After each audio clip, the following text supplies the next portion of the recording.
Baik, pemirsa, sesuai dengan tema yang sudah saya sebutkan di awal tadi, tentunya saya tidak sendiri, sudah ada beberapa narasumber yang berkompeten untuk membahas mengenai urgensi peraturan daerah tata cara pengakuan perlindungan hak dan penetapan masyarakat adat di Provinsi Sumatera Utara. Pertama, saya akan mengenalkan narasumber dari Ketua Hari Institut sekaligus penggagas Raperda. Halo Bang Syarwin Siagian, apa kabar? Baik, selamat pagi. Selamat pagi. Nah, kemudian saya perkenalkan narasumber kedua selaku inisiator dalam Perda sekaligus praktisi hukum. Apa kabar Kak Sarma Utajulu? Baik, selamat pagi. Ya, selamat pagi. Dan yang terakhir selaku akademisi dari Unika Sabto Thomas Medan, yaitu Bapak Jamarat Samosir. Halo Bapak, apa kabar Pak? Sehat ya Pak ya? Sehat, alhamdulillah. Nah pemirsa, kita tahu bahwa konflik agraria terjadi di beberapa daerah di Indonesia. Salah satunya adalah di Sumatera Utara yang tidak kunjung menemukan titik temu dalam penyelesaian masalahnya. Nah, di sini saya akan berbincang di waktu yang singkat ini. Saya juga akan langsung ke the point aja nih. Pertama saya mau ke Bang Syarwin Siagian selaku inisiator juga penggagas Raperda ini. Kita bicara latar belakang dulu ya Bang. Pertama, dalam Raperda tersebut ada beberapa koalisi yang terlibat. Boleh dijelaskan secara singkat aja mereka siapa aja dan mengapa mereka termasuk dari pihak Abang juga berinisiasi ngotot dengan Raperda ini agar ketuk palu oleh DPRD Sumatera Utara? Ya, sebenarnya hampir seluruh masyarakat sipil di Sumatera Utara awalnya ingin bersama-sama untuk mendorong ini karena seluruh gerakan masyarakat sipil sebenarnya menyadari sejak awal reformasi sampai sekarang tidak ada penyelesaian konflik di Sumatera Utara yang berkaitan dengan masyarakat adat dan petani dan lain sebagainya. Nah, jadi tahun 2016 kita berkumpul, digagasi oleh Hari, ada Aman, ada BPRPI, ada KSPPM, Bitra, Walhi dan lain sebagainya, berkumpul di Medan 2016 awal pertengahan, sehingga kita membuat sebuah diskusi untuk mendorong suatu proses legislasi ya di provinsi, karena kalau mendorong di tingkat kabupaten kota mungkin akan sangat lama. Kita punya banyak sekali kabupaten kota dan konfliknya di semua, jadi saya kira perlu suatu payung di level provinsi ya. Ini akan menjadi terobosan untuk menyelesaikan konflik yang ada ya, utamanya pertama sekali mengakui dulu ya, pengakuan masyarakat ini dulu, dan kemudian tahapan berikutnya kita berharap akan ada proses pengakuan terhadap hak-haknya seperti tanah, hutan dan lain sebagainya. Nah, permasalahannya adalah konflik ini kan terus berlanjut dan bahkan masyarakat, ada banyak sekali masyarakat yang tidak terhitung sudah menerima dampak dari konflik itu. Tanah mereka diambil, kemudian digarap oleh pihak lain. Nah, sejauh ini seberapa besar koalisi ini kemudian melindungi masyarakat dan mengakomodir keadaan ini? Ya, fungsi kita sebagai bagian dari masyarakat sebenarnya mendampingi dan proses pendampingan itu sudah kita terus lakukan. Masyarakat sipil di Sumatera Utara sudah bekerja keras bahkan sebelum reformasi, tapi sampai sekarang. Nah, namun menguasai dan melakukan pengelolaan terhadap hak-hak di lapangan tidak cukup ya. Ya, itu kita dorong, tetapi itu tidak cukup. Kita perlu suatu upaya legislasi, upaya pengakuan secara hukum. Itu sebenarnya yang selama ini menjadi persoalan karena pemerintah melihat masyarakat itu nggak punya alas hak ya. Jadi kita tentu sebenarnya bukan berarti kita tidak punya hak. Kita punya hak, bahkan sebelum Indonesia merdeka kita sudah punya hak. Masyarakat adat sudah punya hak. Tetapi ya karena tuntutan dan proses juga terbuka, ada arena di mana terbuka juga mendorong suatu proses legislasi seperti Perda. Kita mendorong Perda ini supaya ada di Sumatera Utara. Ini kan sudah diperjuangkan sejak 2016 ya, sampai sekarang nanti bulan 10 DPRD juga akan paripurna. Apa sebenarnya kendala-kendala yang dihadapi oleh teman-teman koalisi untuk bisa menembus perda itu?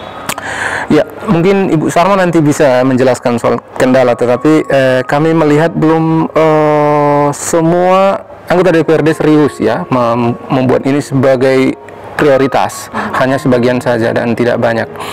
Tetapi kami apresiasi sebenarnya perjumpaan dengan Pak Bas, kami sudah lebih dari 4-5 kali bertemu dengan beliau dan beliau sangat terbuka, tetapi beliau selalu menyarankan supaya kita terus berbicara dengan berbagai fraksi di DPRD dan mendorong semua fraksi supaya menjadi bagian dari kekuatan ini, karena 1-2 fraksi tidak cukup beliau tetapi kita terus berkomunikasi dengan berbagai fraksi. Tapi saya kira ini akan berujung baik jika DPRD ini semakin banyak yang melihat ini sebagai sesuatu yang sangat urgent saat ini di Sumatera Utara, begitu.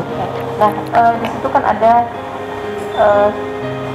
itu kendala. Nanti saya juga akan berbincang dengan Kak Sarma, karena beliau juga selaku pernah sebagai anggota Dewan ya, pada periode sebelumnya. Apa sih sebenarnya substansi dari perda tersebut? Ya, Ranperda ini kan Ranperda tata cara pengakuan. Nah, kita ingin prioritaskan pengakuan terhadap masyarakat didahulukan, ya, pengakuan dengan gambaran akan ada semacam list dari masyarakat adat yang didaftarkan sebagai masyarakat adat yang diakui di Sumatera Utara oleh payung perda ini. Pengakuan ini penting sebagai pengakuan dari komunitas, atau bahasa hukumnya subjek, ya, subjeknya dulu diakui, dan kemudian ada proses identifikasi, ya, mengidentifikasi seluruh masyarakat adat ini, diakui, dituliskan dalam dokumen pemerintah daerah provinsi, dan kemudian selanjutnya hak-hak mereka diakui, ya. Jadi setelah subjeknya diakui, tahap berikutnya hak-hak mereka atas tanah, sumber daya, hutan dan lain sebagainya bisa diakui, kira-kira begitu. Oke, saya baca naskah akademinya secara singkat. Kan ada juga banyak masyarakat yang sudah terdampak atau terkonflik itu. Apakah dengan perda tersebut nanti itu akan bisa membalikan keadaan?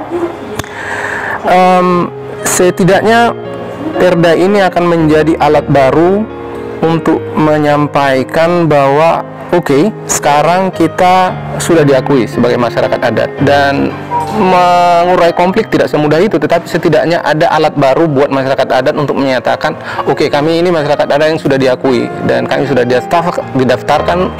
Oleh karena itu tidak semudah itu untuk menggusur, gitu ya, menggusur atau mengambil hak mereka atas sumber daya, tanah dan hutan yang ada, gitu. Oke, baik. Pemirsa, kami masih akan berbincang di segmen berikutnya karena ini akan menjadi menarik.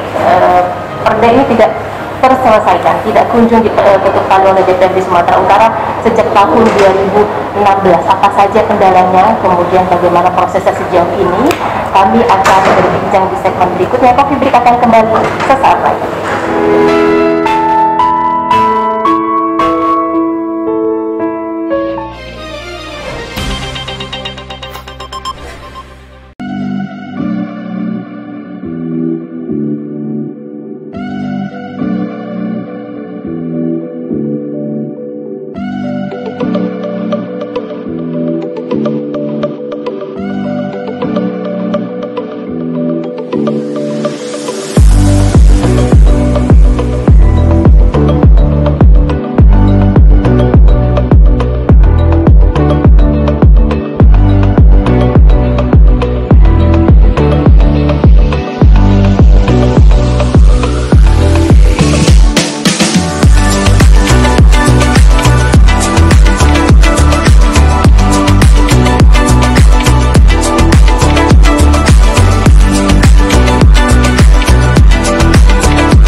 dari pihak DPRD Sumatera Utara, namun yang bersangkutan sedang berhalangan untuk hadir. Jadi ada salah satu narasumber yang kebetulan pernah menjadi anggota dewan di periode sebelumnya, yaitu Kak Sarma Huta Julungka.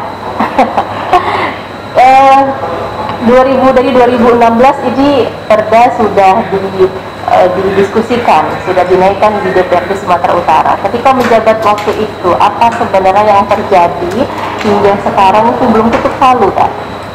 Ya, baik. Jadi memang ini kan perda ini hak inisiatif. Saya anggota DPRD periode 2014-2019. Ini menjadi hak inisiatif yang kita bawakan, khususnya Komisi A. Ketika saya menjabat Ketua Komisi A DPRD Provinsi Sumatera Utara, di mana pada Raker Desember 2016 ini kami sampaikan secara resmi untuk menjadi salah satu prolegda di tahun 2017. Sebagai hak inisiatif tentu kan ada sesuai dengan Undang-Undang MD 3 ada proses-proses yang harus kita lalui. Salah satunya perlu naskah akademik. Sebelumnya memang sudah ada diskusi panjang dengan teman-teman koalisi untuk mempersiapkannya, tetapi sesuai dengan aturan naskah akademik itu wajib dari perguruan tinggi. Nah, kemudian proses itulah yang memperlambat, salah satu poin yang memperlambat. Kenapa? Karena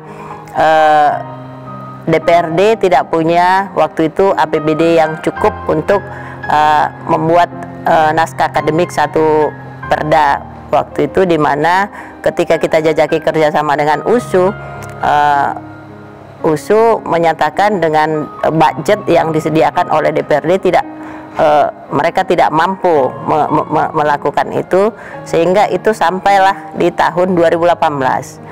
Nah, di 2018 baru kelar naskah akademiknya. Memang selama saya 5 tahun di Komisi A itu menangani bidang pertanahan. Memang hampir setiap hari kami menerima konflik-konflik agraria di Sumatera Utara, dan ini salah satu potensi konflik yang suatu saat ini bisa menjadi konflik laten yang bisa meledak di Sumatera Utara kalau tidak diselesaikan dengan baik. Juga kami melakukan konsultasi dan studi banding. Salah satu provinsi yang sudah mempunyai perda soal pengakuan masyarakat adat itu Kalimantan Timur tahun 2015. Kami belajar juga sampai ke sana. Memang salah satu kendala implementasi perda provinsi pengakuan masyarakat adat ini karena yang punya wilayah kan kabupaten kota gitu, sehingga ketika implementasi soal proses pengakuan itu kalau tidak hubungan yang baik dengan kabupaten kota itu menjadi masalah itu. Nah, itu kemudian yang kita diskusikan, sehingga hal-hal seperti itu nanti tidak kita temui ketika perda ini kita sahkan di Sumatera Utara. Ini berproses sebenarnya terus, setiap tahun masuk prolegda, sampai tahun ini juga masih proses prolegda gitu. Nah, memang ada beberapa permasalahan. Pertama, soal banyaknya perda-perda yang akan dibahas, ranperda yang akan dibahas di DPRD Sumut. Yang kedua, sering ada dua pemikiran. Bagaimana kalau kita menunggu RUU masyarakat adat dulu disahkan baru kemudian ini gitu. Tapi sebenarnya tidak harus menunggu payung hukum undang-undangnya gitu. Kenapa? Karena ini kita anggap sangat urgen. Ada Permendagri 52 tahun 2014 yang mengatur soal pedoman pengakuan masyarakat adat, yang itu bisa kita lakukan lewat perda gitu. Ada Peraturan Menteri Kehutanan yang pengakuan terhadap hak-hak masyarakat di areal hutan itu wajib dengan perda gitu. Nah, kalau perdanya tidak ada, itu kehutanan tidak bisa memproses gitu. Nah, ini sebenarnya yang pemikiran-pemikiran yang mendorong kita untuk segera disahkannya ranperda soal pengakuan dan masyarakat adat dan tata caranya gitu. Jadi ada dua urgensi di ranperda ini. Pertama, soal pengakuan hak. Memang di berbagai regulasi yang ada soal masyarakat adat diakui gitu, tapi proses pengakuannya kemudian secara teknis itu yang nggak diatur gitu. Undang-Undang Pokok Agraria nomor 5 tahun 60 mengakui masyarakat adat. Mungkin ini ada Pak Jamanat dari akademisi. Ada berbagai regulasi, tapi ketika proses pengakuan selanjutnya seperti apa, itu yang nggak jelas gitu, karena hukum agraria kita menganut hukum positif. Siapa yang punya sertifikat itu yang dianggap paling berhak terhadap sebuah objek gitu, terutama tanah. Sementara masyarakat adat karena dia komunal, dia tidak akan punya sertifikat kepemilikan gitu. Nah, ini barangkali yang perlu juga kita jelaskan ke publik gitu, pentingnya Ranperda ini gitu. Jadi ada 2 poin sebenarnya yang seperti yang disampaikan Saurlin tadi. Pertama, soal pengakuan masyarakat adatnya, sehingga mereka ketika masyarakat adatnya diakui, tentu dia punya hak atas tanah dan apa yang berkaitan dengan masyarakat adat. Yang kedua, soal tata cara pengakuannya, dari mana dimulai gitu, dari mulai proses identifikasi, kemudian pengukuhan haknya oleh pemerintah daerah gitu kan. Nah, kemudian setelah itu baru masuk kepada proses legal formal, pemberian sertifikat atau surat-surat lain yang berkaitan dengan hak-hak masyarakat adat. Ini 2 poin ini sebenarnya yang paling penting di Ranperda ini. Nah, ini menjadi PR periode 2019-2024. Saya sendiri sebagai inisiator tetap berupaya mendampingi teman-teman koalisi masyarakat sipil, bertemu dengan dengan pimpinan DPRD, dengan berbagai partai, dengan berbagai fraksi, supaya ini segera disahkan.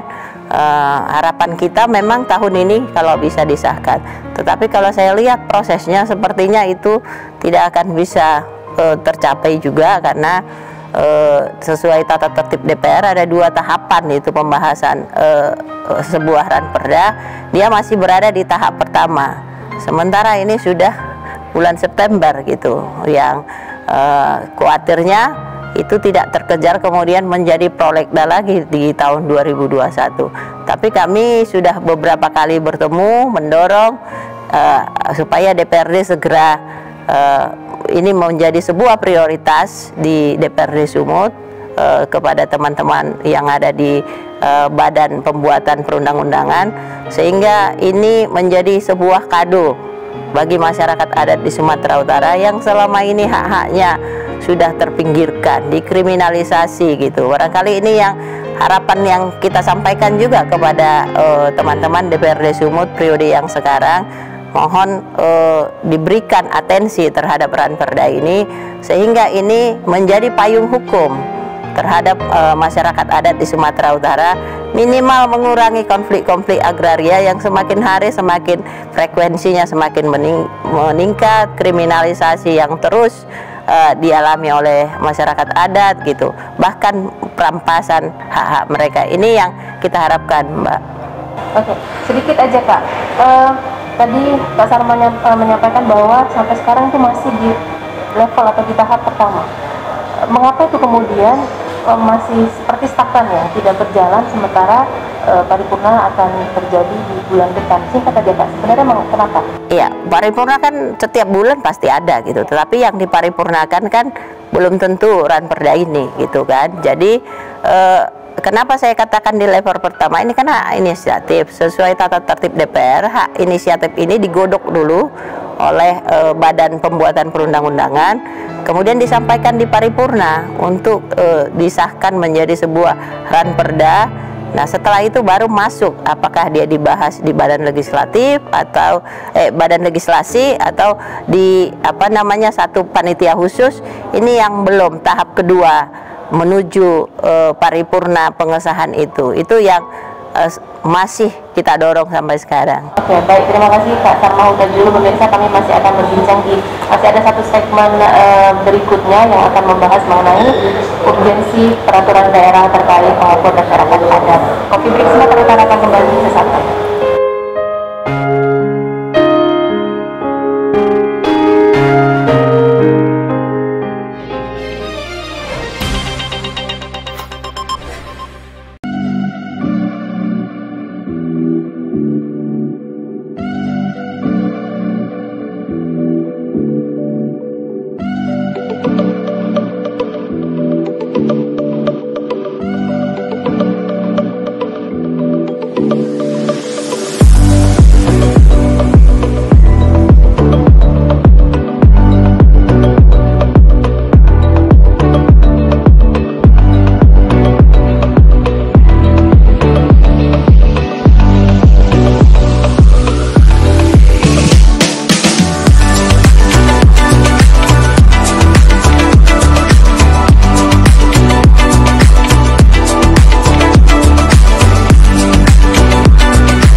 saya akan berbincang bersama akademisi dari UNIKA Santo Thomas Medan, yaitu Bapak Jamarat Samosir. Pak, Bapak sesungguhnya melihat konflik, melihat masalah ini dari sisi akademisi bagaimana, Pak? Ya, terima kasih. Ya, ini sudah lama ya, persoalan ini. Artinya, tetapi semakin mengkarat itu pada zaman sekarang ya, karena berbagai kepentingan. Jadi kalau misalnya kita flashback ke belakang, zaman Belanda pun sebenarnya itu Hindia Belanda ini bukan masalah. Ya. Kemudian kita merdeka sebenarnya, harapan kita dengan hati kemerdekaan itu ya merdeka lah, kan gitu ya.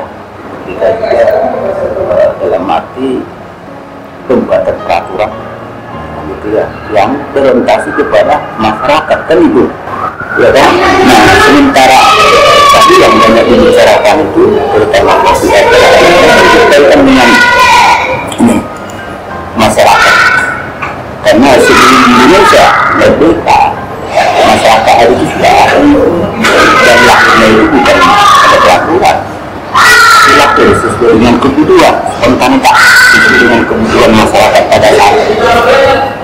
Dan kita sebagai bangsa Indonesia dengan berbagai macam adatnya itu kepada hukum adat yang beraneka ragam, yang notabene bentuknya tidak tertulis, kan itu, ya kan. Nah, sementara pikiran orang, apalagi para pendiri atau para pemikir bangsa Indonesia yang pikirannya menuju kepada modernisasi, di situ ada suatu dilema bahwa peraturan itu harus mampu untuk orang-orang ya, zaman kemajuan, yaitu tertulis, kan gitu ya. Nah, di situ sebenarnya dilema, sehingga sampailah sekarang, kan gitu ya, sehingga kita lihat di dalam berbagai peraturan, kan gitu ya, hanya mengakui seperti dikatakan ibu tadi, kan gitu ya, hanya mengakui tapi tidak pernah diimplementasikan. Dengan mengakui itu dengan berbagai macam, kadang-kadang itu relevan soal persyaratan, kan gitu ya, ya kan. Artinya bahwa apa sebenarnya masyarakat adat dan apa hak-hak bisa kita bergambar kepada sampul-sampul yang menggambarkan apa sebenarnya masyarakat itu dan bagaimana sebenarnya hak-haknya itu, kan gitu ya, yang kebanyakan itu di desa, yang sebagai lingkungan hidupnya, sebagai sumbernya, kan gitu ya. Nah, ini saya lihat dalam berbagai peraturan dan bahkan juga perlu diperhatikan terutama para anggota dewan, bagaimana kriteria ya, kriteria itu apakah itu berbau kepentingan atau gimana, kan gitu ya. Nah, itu yang kita lihat secara akademis. Artinya bahwa kita mengharapkan bahwa satu negara kita ini satu negara sangat besar ya, mana dilandaskan peraturan ini kepada suatu bentuk kemudian nakal mampu. Bahkan ketika masih dalam kedudukan Hindia Belanda, peraturan yang maju itu sudah dilakukan, ya kan. Artinya bahwa di penduduk Hindia Belanda berlaku 3 sistem hukum, kan gitu ya, ya kan. Itu satu bentuk, artinya orang luar sana mengaku kenapa ini bangsa kita sendiri kok mengarah kepada pikiran orang luar. Nah, itu yang kadang-kadang kita sebagai pengajar nggak enak ya. Artinya Bapak melihat ini juga penting. Oh iya, sangat penting, sangat penting, karena dulu artinya masyarakat adat atau kita katakan masyarakat sekelompok orang itu bisa diartikan kan itu ya, famili atau bentuk organisasi. Kemudian kalau kita lihat ini bangsa kita ini apa, padahal dalam mengenai kita kan sudah jelas kan gitu ya, tujuan bangsa ini untuk apa. Nah ini tadi tidak ada prioritas, tidak ada suatu pemikiran ya, terutama para pembuat undang-undang kita, mana yang hakikat, mana yang tidak, kan gitu ya. Kita masih terbawa kepada kepentingan interest Terima kasih Pak. Saya mau ke Bang Sarul. Bang, sedikit aja tanggapannya menanggapi apa yang dikatakan oleh Pak Sarma, bahwa saja ini dibahas kejadian sekali. Kemudian seolah tidak masuk dalam prioritinya pembahasan di DPRD Sumatera Utara. Singkat aja, Abang melihat ini menanggapinya bagaimana? Ya, ini kita prihatin ya dengan sikap DPRD yang seperti saat ini, tidak membuat ini prioritas, padahal ini sudah sejak 2016. Tidak ada suatu proses ranperda sepanjang ini, sepanjang sejarah ya, sudah lebih dari 5 tahun, dan tidak ada alasan untuk tidak menetapkan sebenarnya. Karena apa? Naskah akademik sudah ada, draft ranperda yang sudah ada, tidak ada lagi yang tidak ada, semuanya sudah ada. Ini kita saya kira sangat menyesalkan kalau ini sampai tidak disahkan. Aksi massa sudah terlalu banyak, bahkan dengan situasi pandemi seperti sekarang saja kalau kita saksikan udah belasan kali aksi dengan jumlah massa ribuan orang. Kita itu bukan karena tidak takut dengan COVID, kita takut dengan pandemi ini, tetapi kita melihat konflik ini juga sudah sangat lebih parah ya, jauh lebih parah dari COVID ini. Penggusuran di mana-mana, malah dengan situasi pandemi saat ini penggusuran semakin banyak. 2 minggu terakhir ada ratusan tentara dan aparat juga melakukan penyisiran di Langkat terhadap warga rakyat penunggu ya, salah satu bagian dari koalisi ini. Dan oleh karena itu terjadi clash ya, masyarakat juga di sana melakukan perlawanan. Nah, ini terus-menerus terjadi, dan kalau DPRD tidak sensitif, saya kira ini keterlaluan sekali. Oke, saya menangkap poinnya bahwa ini begitu urgensi, harus melihat itu dan harus diketuk palu oleh DPRD Sumatera Utara. Terakhir, Pak Sarma, apa yang ingin disampaikan Anda selaku inisiator yang masih mengawal ranperda dan perjuangan oleh kawan-kawan? Ya, kita berharap sebenarnya soal komitmen teman-teman legislatif dan pemerintah Provinsi Sumatera Utara.